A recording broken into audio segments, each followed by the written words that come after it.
प्रश्न 10। एक पिंड पर लगाया गया बल पिंड में उत्पन्न त्वरण के अनुक्रमानुपाती होता है। इस कथन को व्यक्त करने वाला एक रैखिक समीकरण लिखें और अचर जो कि पिंड का द्रव्यमान है, तो अचर का मान कितना है 3, अचर का मान 3 एकक लेते हुए समीकरण को आलेखित करें।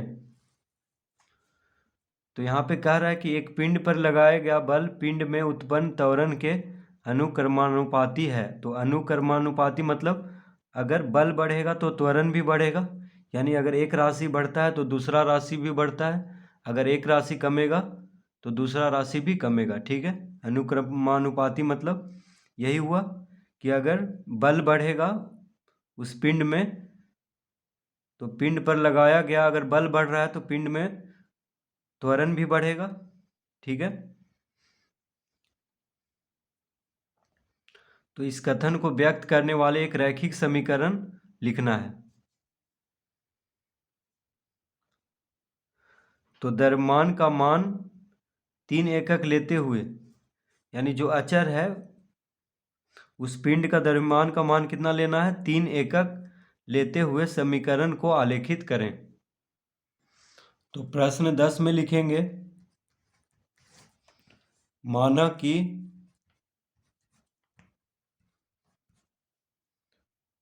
कि पिंड पर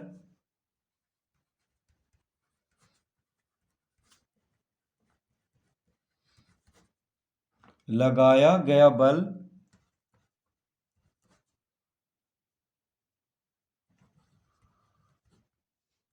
बल बाई तथा उत्पन्न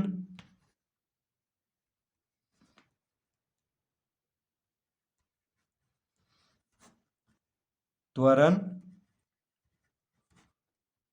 x है।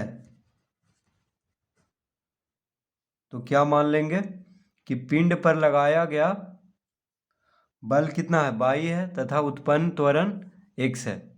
ठीक है, यानी पिंड पर लगाया गया बल बाई तथा उत्पन्न त्वरण x है।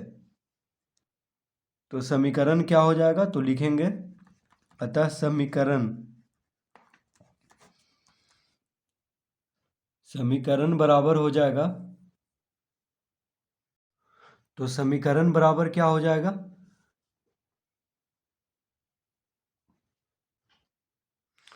तो समीकरण हो जाएगा बाई बराबर 3x। क्यों होगा बाई बराबर 3x, क्योंकि बाई क्या दिया है बल को हम बाई माने हैं। ठीक है, देखिए यहाँ पे बल बाई माना कि पिंड पर लगाया गया बल बाई तथा उत्पन्न त्वरण x है। तो बल बराबर होता है द्रव्यमान गुना त्वरण। ठीक है, तो द्रव्यमान को अचर पद यानी द्रव्यमान का मान कितना दिया है 3। प्रश्न में देखिए कह रहा है एक रैखिक समीकरण लिखें और अचर का मान 3 एकक लेते हुए। तो अचर का मान 3, तो अचर कौन है द्रव्यमान, क्योंकि द्रव्यमान कभी बदलेगा नहीं पिंड का। तो द्रव्यमान क्या है यहाँ पे अचर, तो द्रव्यमान यहाँ पे 3 दिया हुआ है और x क्या है, x को हम त्वरण माने हैं, बाई क्या है बल, तो बल बराबर होता है द्रव्यमान गुना त्वरण। ठीक है, तो समीकरण क्या हो जाएगा बाई बराबर 3x, ये हो गया समीकरण। तो समीकरण इस तरह से पहले लिख लेंगे। अब कह रहा है समीकरण को आलेखित करें। तो बाई बराबर 3x मिल गया, तो अगर अब x बाई का मान निकाल लेते हैं पहले।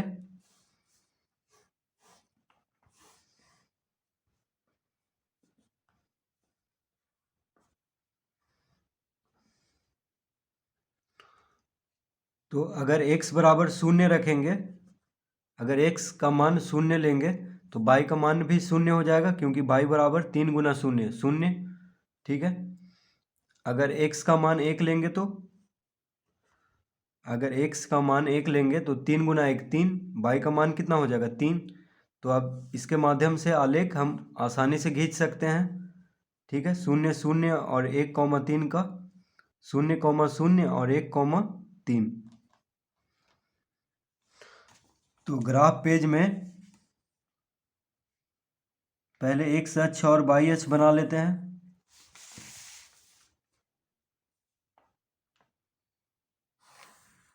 इस तरह से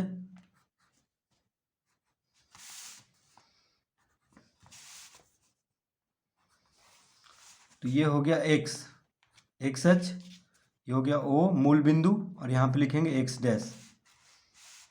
ये हो गया y अक्ष, और यहाँ पे लिखेंगे y डैश। ठीक है, अब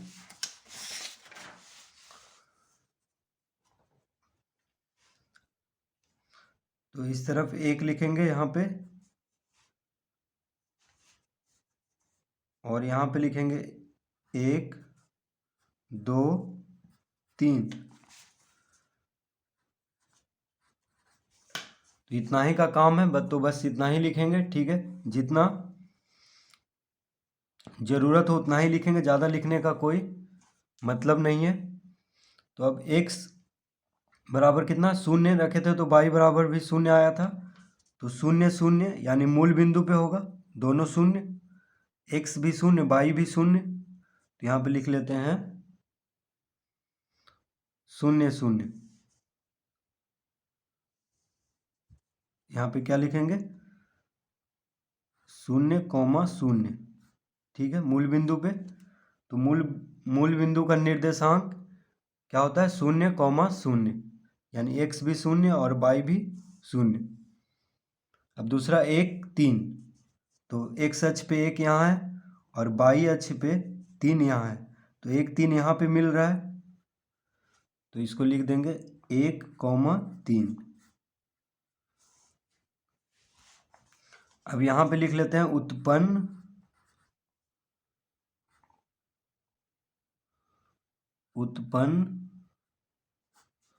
त्वरण। तो ये जो आलेख है x अक्ष वह उत्पन्न त्वरण को दर्शा रहा है, और y अक्ष जो है लगाया गया बल है, लगाया गया बल। ठीक है, y अक्ष पे लगाया गया बल दर्शा रहा है, और x अक्ष पे उत्पन्न त्वरण दर्शा रहा है। तो इस तरह से इसको लिख लेंगे। अब जो जो जो यहाँ पे बिंदु है उसको मिला लेते हैं।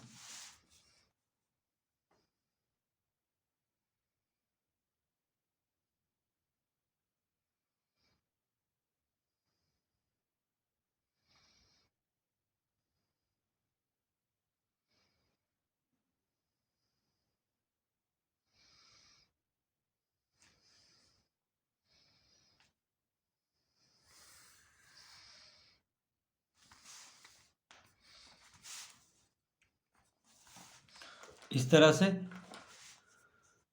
तो इस तरह से आलेख इसका खींच लेंगे। अब यहाँ पे लिख लेते हैं y बराबर 3x, y बराबर 3x, जो समीकरण है उसको लिख लेते हैं y बराबर 3x। तो बस हो गया, इसी तरह से इसको बना लेना है।